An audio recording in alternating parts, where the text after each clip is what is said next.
عدالت فاروقی میں ایک ایمان افروز واقعہ۔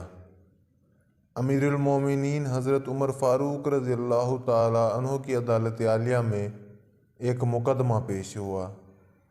دو خوبصورت نوجوان ایک نوجوان کو پکڑ کر حاضر ہوئے اور فریاد کی، اے امیر المومنین، اس نوجوان نے ہمارے بوڑھے باپ کو قتل کر دیا ہے، اس ظالم قاتل سے ہمارا حق دلوائیے۔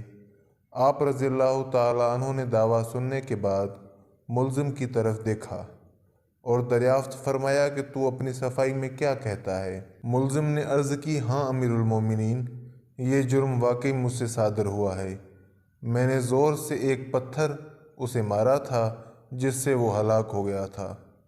فاروق اعظم رضی اللہ تعالیٰ عنہ نے فرمایا، گویا تو اپنے جرم کا اقرار کرتا ہے۔ ملزم، ہاں امیر المومنین، یہ جرم واقعی مجھ سے صادر ہوا ہے۔ آپ رضی اللہ تعالیٰ عنہ نے فرمایا، پھر تم پر قصاص لازم ہو گیا اور اس کے عوض تمہیں قتل کیا جائے گا۔ ملزم نے جواب دیا، آقا، مجھے آپ رضی اللہ تعالیٰ عنہ کے حکم اور شریعت مطہرہ کے فتوے سے انکار نہیں، البتہ میں ایک گزارش کرنا چاہتا ہوں۔ ارشاد ہوا، بیان کرو۔ عرض کی، 3 دن کی مہلت چاہتا ہوں، 3 دن بعد حاضر خدمت ہو جاؤں گا۔ عظیم قائد نے کچھ دیر سر جھکا کر سوچا، غور کے بعد سر اوپر اٹھایا اور فرمایا، اچھا، کون ضامن ہوگا تمہارا کہ تم واقعی وعدے کو نبھاؤ گے اور تیسرے دن عدالت عالیہ میں حاضر ہو کر خون کا بدلہ خون سے دو گے؟ عمر فاروق رضی اللہ تعالیٰ عنہ کے اس ارشاد پر اس جوان نے پر امید نظروں سے حاضرین مجلس کا جائزہ لیا۔ جائزے کے بعد حضرت ابو ذر غفاری کے پر نور چہرے پر نگاہیں گاڑتے ہوئے اشارہ کر کے کہا، یہ میری ضمانت دیں گے۔ خلیفۃ الرسول نے ان سے دریافت فرمایا تو انہوں نے کہا، بے شک میں ضمانت دیتا ہوں کہ نوجوان 3 دن بعد تکمیل قصاص کے لیے عدالت میں حاضر ہو جائے گا۔ اس ضمانت کے بعد ملزم کو چھوڑ دیا گیا۔ 2 دن گزر گئے اور تیسرا دن آ گیا۔ جلیل القدر صحابہ اور مشیران خلافت دربار میں جمع ہوئے۔ دونوں مدعی بھی آ گئے۔ حضرت ابو ذر غفاری رضی اللہ تعالیٰ عنہ بھی آ گئے اور ملزم کا بے قراری سے انتظار ہونے لگا۔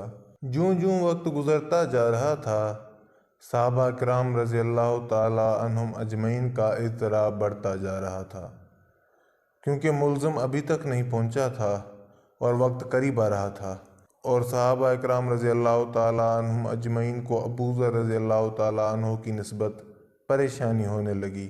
1-2 مرتبہ مدعیوں نے بھی دریافت کیا، مگر انہوں نے ہر مرتبہ یہی جواب دیا کہ اگر 3 یوم گزر گئے اور ملزم نہ آیا تو میں اپنی ضمانت پوری کروں گا، پریشانی کی کوئی بات نہیں۔ جب حاضرین پریشانی کی انتہا پر پہنچ گئے اور دہلا دینے والے انجام کے تصور سے سہم گئے کہ اچانک ایک طرف سے ملزم دربار میں حاضر ہوا۔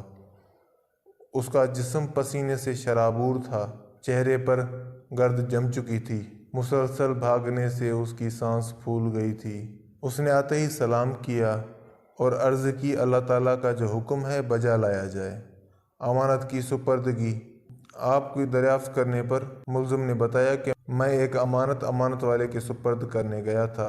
واقعہ یوں ہے کہ میرا ایک چھوٹا بھائی ہے، والد فوت ہو گیا۔ موت سے پہلے اس نے میرے پاس میرے چھوٹے بھائی کے لیے کچھ سونا رکھا تھا اور وصیت کی تھی کہ جب وہ جوان ہو جائے تو اس کے سپرد کر دینا۔ میں وہ سونا ایک جگہ رکھایا تھا جس کا مجھے ہی علم تھا، اس لیے میں وہ سونا اس کے سپرد کرنے گیا تھا۔ الحمدللہ میں نے امانت اس کے سپرد کر دی۔